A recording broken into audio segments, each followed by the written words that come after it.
Well,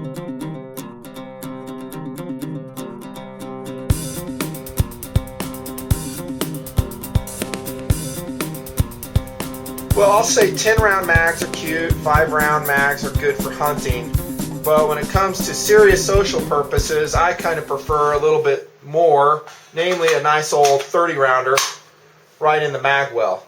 And that's the good news on the Kel-Tec SU-16C, is that sucker will take those AR-15 magazines.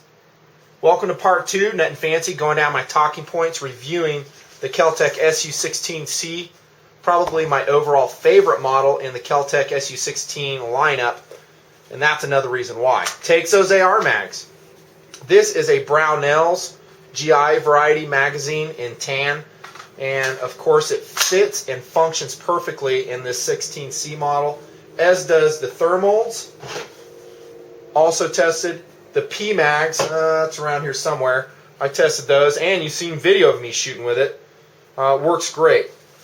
Also, since it is an AR-15 ammunition feeding system, you could even slam in a C-mag. You know, if you really want to go, let's say, shoot some cans up or something. Rock and roll. Oh, that's cool. Check that. That is wicked. That's just, I'm sorry, that's just funny, man. That is a lot of freaking firepower in a very small and lightweight package.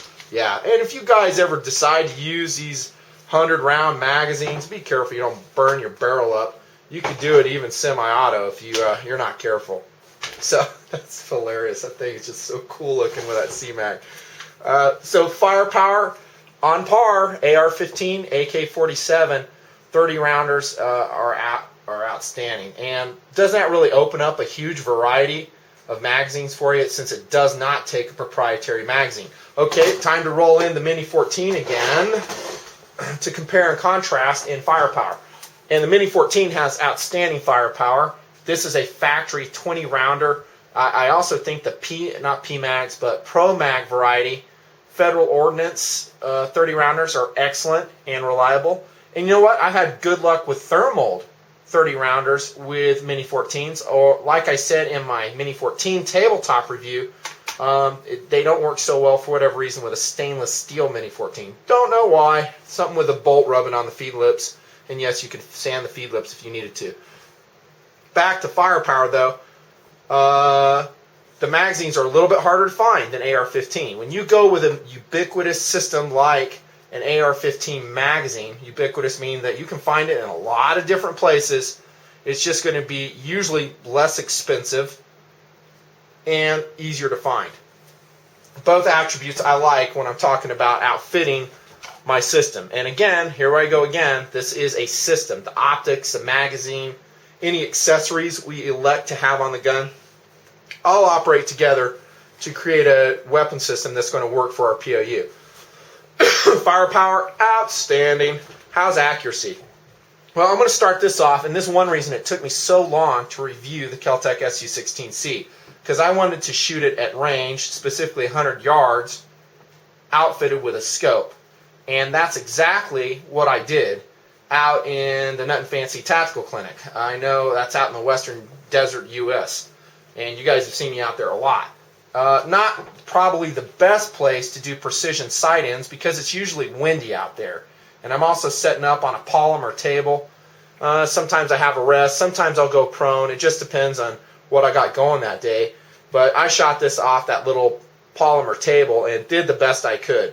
I was looking for my 100-yard targets, and I had several of them. I can't find them. I spent like an hour looking for them, and I can't waste any more time, so I'm just going to tell you about them here in a sec. Before I do that, I want to explain something about the SU-16C. It is actually chambered for 5.56 by 45, and that's this cartridge right here, which is different in some ways than a 223. Okay, here is the 5.56, here's a 223, very similar. However, the cases on a 5.56 are thicker. Sometimes the rims are a little bit thicker, and they're loaded to higher pressures. Since it's a NATO loading, this is a 223 sporting cartridge, albeit it is a S&B Seller and Bella M93 type load, so it's mimicking the M93 XM193 loading. That, by the way, is outstanding ammo for any of your 5.56 carbines. Okay, so actually the barrel on the SU-16C is chambered for 5.56. I'm not the overall expert on all this, but I do know a few things. The big difference that is a player for me, and this gets into the accuracy talking point, is the difference in lead-in. When you have a 223 cartridge or chambering, and that's 223, lead-in is the distance from that the bullet actually has to travel to engage the rifling. And on a 223, that's about 0.085 inches.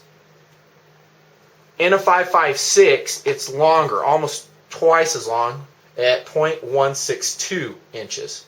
So the bullet's going to kind of do a little jump until it contacts the lands of the barrel, and then it's going to do its business, spin it down the barrel, get stabilized, exit, and hit the target. What that means to me is that if I shoot 223 ammo in here, perhaps, I'm going to lose just a little bit of accuracy because that bullet's jumping into the lands. I would really like to hand load for the SU-16C, and I might do that in future days and see if I can improve the accuracy of the gun. Now, it's going to be a minor issue, guys. It's not a big deal. The biggest deal that you have to worry about is shooting 5.56 ammo in a 223 gun. And I hope I'm not confusing anybody, because sometimes that can lead to higher pressures. Enough said on that. But the SU-16C is actually a 5.56 chambering, if I'm not mistaken. So maybe just a little bit less accuracy. Well, let's show that right now. I got a bunch of 50-yard targets that I've shot with both of these guns on the table. This is number 1 SU-16. This is number 2. Here we go. That's at 50 yards. I had to rewrite it in silver so you could see it. That's pretty good. Not bad. Using the Burris speed dot that it's on. About a 1 inch, 1.25 inches, discounting that little flyer here. Here's another one. This was SU-16C, number 2, in November of last year. Shooting the S&B 55 grain FMJs. Decent group. Still kind of a little flyer opening that up. Oh, you know what? I lied. That's open sights on that one, guys. So for open sights, I'm pretty happy with that. Here's another Burris speed dot group. Nice group right there. And in comparison, here's an AR-15. Where did I put that target? Because that's always helpful to show and contrast the difference. Here's a little Bushmaster AR-15, also at 50 yards, shooting PMC. I think that's exceptional. And here's a 50-yard group with one opening up, also shooting S&B. So these two are pretty much similar, right?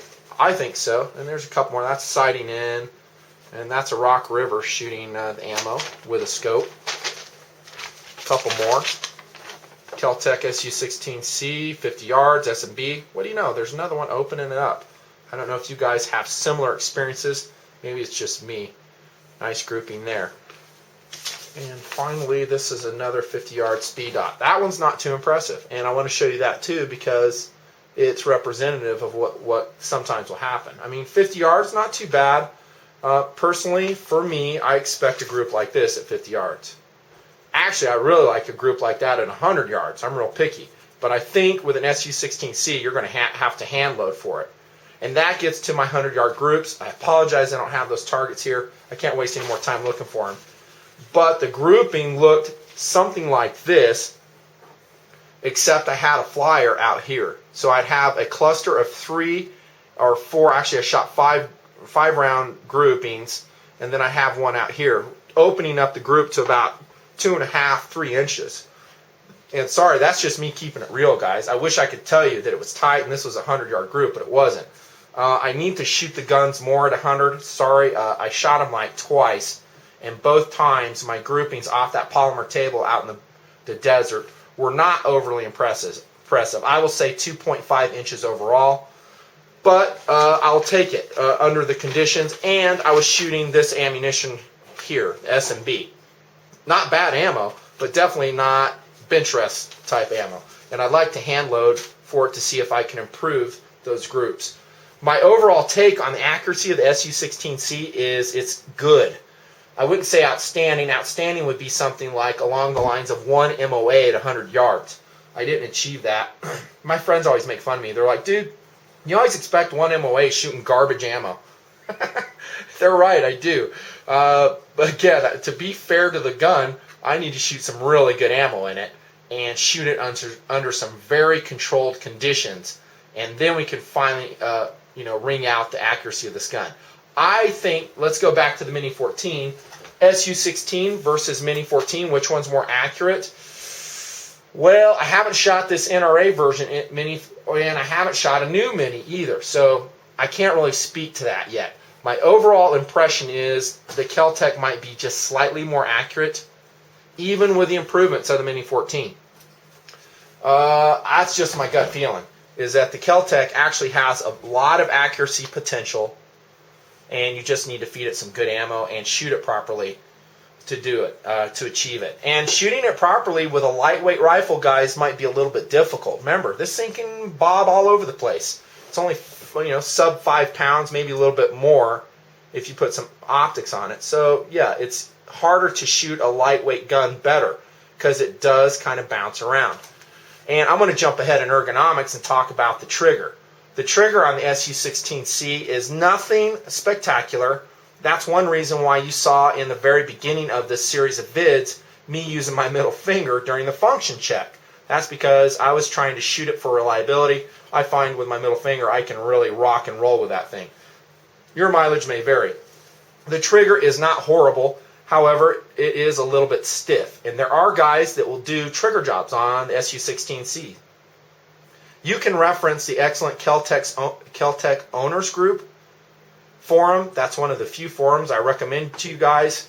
There's a lot of good dudes on there, and there's a lot of knowledgeable dudes that can help you square away your SU-16.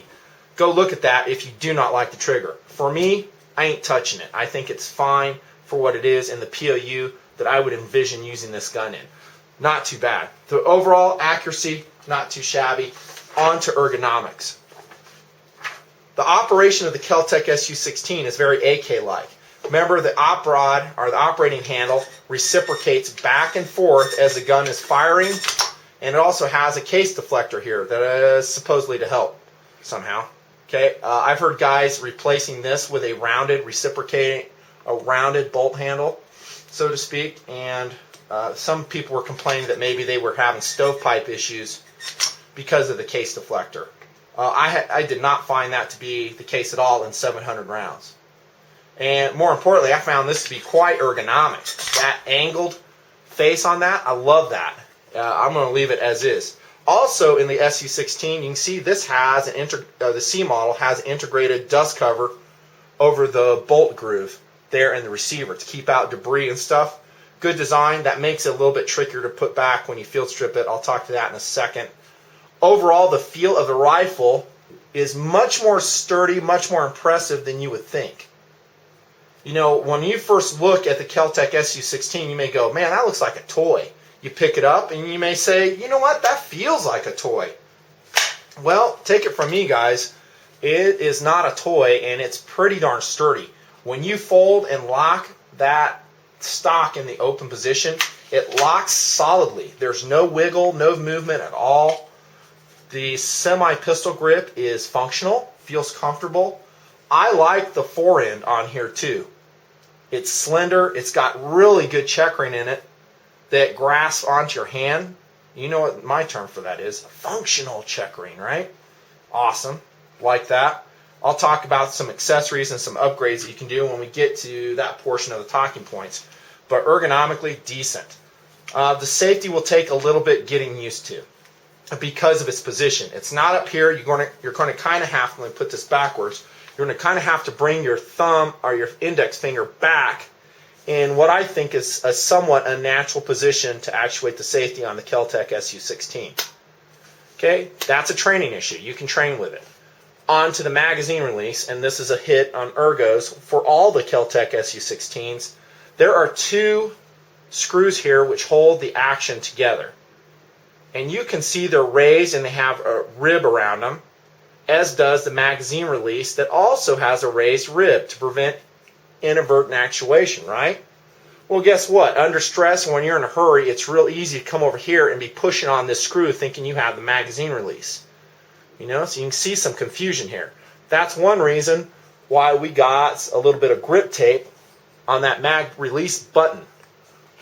Because then we can at least kind of say, oh yeah, you know, we have the muscle memory of kind of trying to locate that skateboard tape and knowing that we have indeed found the magazine release button. Just a thought there. So practice with that, and that might be a training issue as well, that your finger is used to coming to the middle portion of the mag well to release the magazine. Here's something that's not in the Kel-Tec owner's manual and kind of interesting. At first glance, when you operate the operating rod of the Kel-Tec, it looks like there's no bolt hold open feature when you have a magazine out of the gun. In actuality, you do. And it's at the bottom of the magazine well here. So we can retract the bolt for whatever reason. Maybe we just want to keep our action open at the range and to show everybody that we have an empty gun.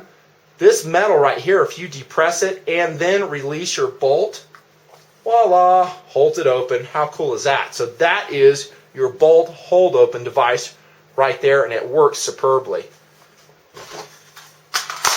As expected, let me pop this out first. The Kel-Tec, unlike an AK-47, actually does stay open when your last round has been fired, thanks to a magazine hold open device, which I just showed you.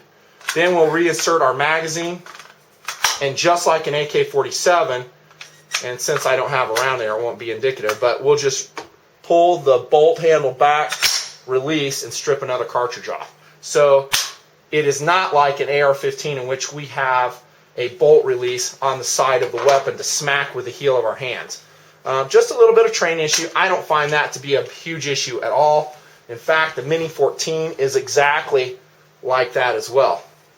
That you're just going to have to release the op rod to load a cartridge in.